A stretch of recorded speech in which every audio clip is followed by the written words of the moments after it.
ജിൻഡോ ഞാൻ ജിൻഡോ ടാസ്കിൽ ജിൻഡോ കപ്പെടുക്കുന്ന പറഞ്ഞിട്ട് ഒരു വീഡിയോ ഇൻസ്റ്റാഗ്രാമിൽ ചെയ്തപ്പോൾ ഒരുപാട് കമൻറ്റ് ഉണ്ടായിരുന്നു. ഒരുപാട് നല്ല സപ്പോർട്ട് ഉണ്ട് ജിൻഡോയ്ക്ക്. പക്ഷേ എല്ലാവരുടെയും കമൻറ്റിൻ്റെ താഴെയുള്ള ഒരു ഡിസ്ക്ലെയിമർ പോലത്തെ ഒരു സംഭവം, ബിഗ് ബോസ് ചതിച്ചില്ലെങ്കിൽ, ബിഗ് ബോസ് ഇല്ലെങ്കിൽ എന്നുള്ള രീതിയിൽ ഒരു കമൻറ്റ് അവിടെ കണ്ടു.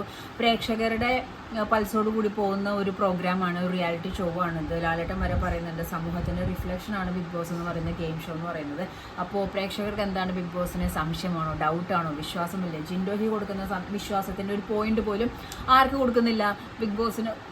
ജിൻഡോയ്ക്ക് കൊടുക്കുന്നതിൻ്റെ ഒരു പകുതി വിശ്വാസം പോലും നമ്മുടെ ബിഗ് ബോസിന് കൊടുക്കുന്നില്ല. ബിഗ് ബോസ് ചതിച്ചില്ലെങ്കിൽ, ബിഗ് ബോസ് ഉടായ്പ് കാണിച്ചില്ലെങ്കിൽ ജിൻഡോ കപ്പ് കൊണ്ടുപോകുന്ന രീതിയിലാണ് സംസാരിക്കുന്നത്. അപ്പോൾ ജിൻഡോ എന്ന് പറയുന്ന വ്യക്തിയുടെ ഒരു ട്രാവൽ ഞാൻ ചെറിയ രീതിയിൽ നിങ്ങളുടെ അടുത്തേക്ക് പറയാം. ജിൻഡോ ഭയങ്കരമായിട്ട് ഡെഡിക്കേറ്റ് ചെയ്യുന്ന വ്യക്തിയാണ്, ഭയങ്കര ഇമോഷണലി സ്ട്രോങ് ആയിട്ടുള്ള വ്യക്തിയാണ്. He know how to handle the situation. And തെറ്റാന്ന് പറയുന്ന കാര്യങ്ങൾ ജിൻഡോ നല്ല രീതിയിൽ തിരുത്തി പോയിട്ടുണ്ട്. ഇപ്പോൾ അബ്യൂസീവ് വേർഡ്സ് പറയുന്നില്ല, ആണ് പെണ്ണെന്നുള്ള വ്യത്യാസത്തിൻ്റെ രീതിയിൽ സംസാരിക്കുന്നില്ല. എപ്പോഴും ഞാൻ പറയുന്ന ഒരു കാര്യമാണ്, അതിൻ്റെ ഉള്ളിലെ മെൻ്റൽ സ്റ്റെബിലിറ്റി, മെൻ്റൽ കപ്പബിലിറ്റി എന്ന് പറയുന്നത്. എല്ലാവരും പൊതിര അടിച്ചിട്ടും ജിൻഡോ സ്ട്രോങ് ആയിട്ട് തന്നെയാണ് നിൽക്കുന്നത്. കൺഫെഷൻ റൂമിൻ്റെ ഉള്ളിൽ കയറി ഇരുന്ന് കരഞ്ഞിട്ടും പുറത്തിറങ്ങിയ കണ്ണീര് തുടച്ച് സ്ട്രോങ് ആയിട്ടൊന്നും സംഭവിക്കാത്ത മാതിരി കരിങ്കല്ല് പോലെ നിന്ന മനുഷ്യനാണ്.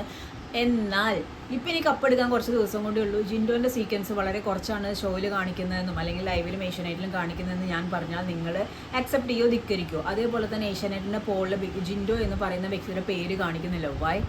What's the reason?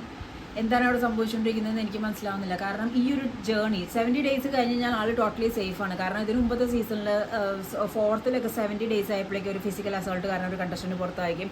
കഴിഞ്ഞ സീസണിലും ഇതേപോലെ പുറത്താവേണ്ട ഒരു കണ്ടസ്റ്റന്റ് 70 ഡേയ്സ് താണ്ടി കപ്പെടുക്കേണ്ട ഒരു അവസ്ഥ വരെ വന്നു. എന്നാൽ ഈ സിറ്റുവേഷനും അത് തന്നെ ജിൻഡോ എന്തെങ്കിലും ഫിസിക്കൽ അസോൾട്ട് കാണിക്കോ, അബ്യൂസീവ് വേർഡ്സ് എന്തെങ്കിലും കാണിച്ച് പുറത്താവുന്നുള്ളൊരു പേടി ഉണ്ടായിരുന്നെങ്കിലും അതിനെയൊക്കെ നമ്മളൊക്കെ വിശ്വസിപ്പിച്ച് ഓക്കെ ആക്കി ആൾ കളിച്ച് 70 ഡേയ്സ് താണ്ടി കപ്പെടുക്കാൻ അടുക്കുന്ന ദിവസങ്ങളായി കഴിയുമ്പോൾ സീക്വൻസസ് കാണിക്കുന്ന കുറവായിട്ടും പോളിങ്ങിൽ ജിൻഡോൻ്റെ പേര് വരാത്തതായിട്ടും എൻ്റെ ശ്രദ്ധയിൽപ്പെട്ടു.